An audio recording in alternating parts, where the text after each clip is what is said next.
Colleges कभी ना खुले, ऐसा नहीं होगा। अभ्यास करते रहोगे तो कोई पछतावा नहीं होगा। कोरोना महामारी के चलते इस समय स्कूल और कॉलेजेस बंद पड़े हैं, जिसके चलते विद्यार्थियों में पढ़ाई के प्रति लापरवाही देखी जा रही है। इसी को देखते हुए मुंबई के एक स्कूल में हमारे पुराणों में लिखित एक कहानी सुनाई गई और विद्यार्थियों को इस कहानी के जरिए एक मैसेज दिया गया, एक सलाह दी गई। कहानी ये थी कि एक बार भगवान इंद्र किसानों से नाराज हो गए और उन्होंने घोषणा कर दी कि 12 साल तक बारिश नहीं होगी, आप फसलों को नहीं उगा पाएंगे। भगवान इंद्र से किसानों ने विनम्रता पूर्वक विनती की। किसानों की विनती को देखते हुए इंद्र ने बड़ी चालाकी से बारिश न होने का सारा श्रेय भगवान शिव के ऊपर डाल दिया और कहा कि बारिश तभी संभव है जब भगवान शिव अपना डमरू बजाएंगे।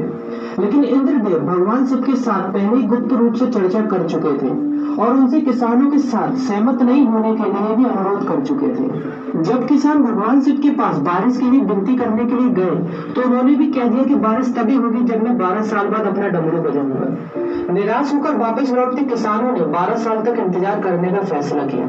लेकिन उनमें से एक किसान वापस लौटकर नियमित रूप से अपना काम कर रहा था, खेती कर रहा था, यहाँ तक कि बीज भी बो रहा था। अन्य किसानों ने ये देखकर उस किसान का मजाक उड़ाना चालू कर दिया।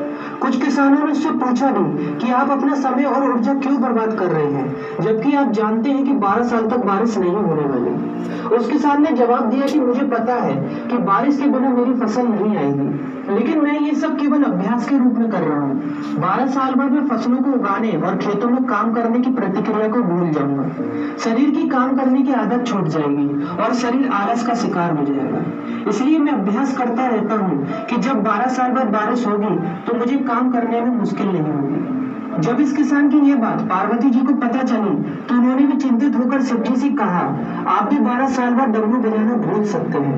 यह सुनकर भगवान शिव भी चिंतित हो गए, इसलिए कहीं वो डमरू बजाना भूल तो नहीं गए, इसकी जांच करने की सोची और अपना डमरू उठाकर बजाने की कोशिश करने लगे। कोशिश करते हुए जैसे ही डमरू से आवाज आई वैसी बारिश होने लगी और जो किसान नियमित रूप से अपना काम कर रहा था उस किसान का खेत फसलों से हरा भरा हो गया।